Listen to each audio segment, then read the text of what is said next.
When you're struggling in art, it's actually where you're improving the most, because you wouldn't build muscle without the struggle, right? And the same applies to art, my friend.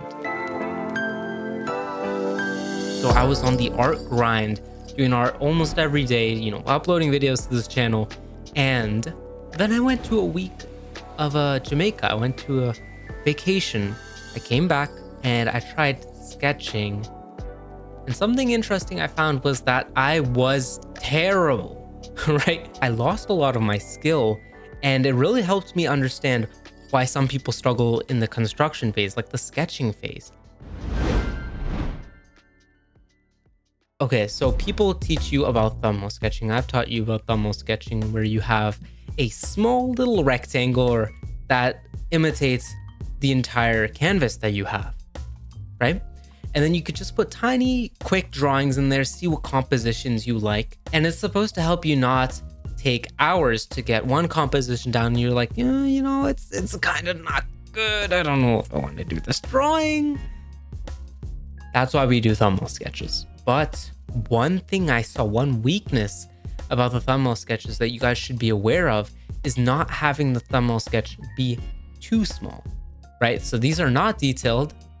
Clearly they're not detailed. It's supposed to give you an idea of how you want the composition to look like. So for example, and it gets you in the brainstorming phase where you're like, okay, you know what? Maybe I want a diagonal. Maybe I want some boxes. Maybe I want some Chaos Emeralds, Mario and Sonic posing, aura forming, all that stuff, right? It gets you thinking, but because these are so small, it kind of makes you feel like these characters have to be oversized, right? And what I mean by that is this, I really didn't, this could be a good drawing. It could be a good composition, but I didn't like how it looked because of how small it was. And I didn't even realize that was the problem until I made like these ones, right? This, and then I made this. And I was really trying to think like, okay, one, I was having a creative block, and what I like to do when I have these blocks that I don't know what to do, I like to just spam out ideas. Eventually, I'm gonna get a good one. So eventually I did get a thumbnail sketch that I liked. You might not understand it because it's really messy and it's a thumbnail sketch, right? So I just enlarged it, right? Before it was pretty small. I almost didn't choose this one because when the rectangle was so small, it felt like the characters were too squished. But when I made it bigger, then it looked fine, right? So that's one thing I just want to quickly let you know. Sometimes the thumbnail sketch can be deceiving. So if you feel like a drawing can be good, give it a quick shot and just see, does it look good to you? If not, okay, back to the drawing board. But at least you won't be discarding perfectly good ideas. Another thing is that when I was sketching these, I was overestimating my abilities, which is something very common actually with myself, and I've noticed a lot of other artists as well.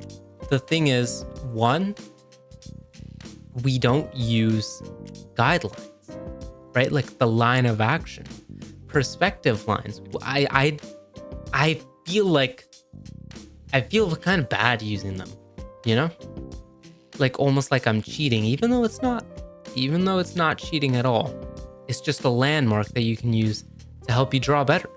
So for this thing, for example, perspective, I just went straight into drawing the shapes instead of being like, okay, what is my perspective actually? What perspective is the camera in? Do I want foreshortening? Do I want just a regular image? Like a lot of this stuff we end up skipping because we're in a hurry and because we think we're too good for it, right? So I thought I was too good to, use all these guidelines. And in the end, I did end up using, let me show you. Right here, I used the line of action, right? It seems simple, but here I didn't use any of that. And you can see how rough and how messy these lines are. I used the line of action. I used some simple shapes and a simple perspective guideline. And look how much cleaner this looks. And this took me like, what, 10 minutes to do? This took me about an hour of struggling after coming back from a week. It's okay to use guidelines. It's good. You should, because guidelines just jog your memory, right? It's like, oh yeah, that's how I'm supposed to do something. That's how I'm supposed to draw those spheres. That's how I'm supposed to use foreshortening, right? You wouldn't tell an NBA player who just got off break to do his best moves, right? Because he might not remember fully how to perform them. And if he does, he might get injured. Maybe you're like, okay, something seems off and I can't see it right now. I used to be able to, but I can't see it right now. Let me get some help. There's no shame in that. And also too, it's okay if the piece takes a while. It's okay, especially when you're pushing your limit. So in this piece, I wanted to have like a dynamic scene, foreshortening, you know, Mario and Sonic. Sonic's not even a human, right? Sonic's him. He's a hedgehog.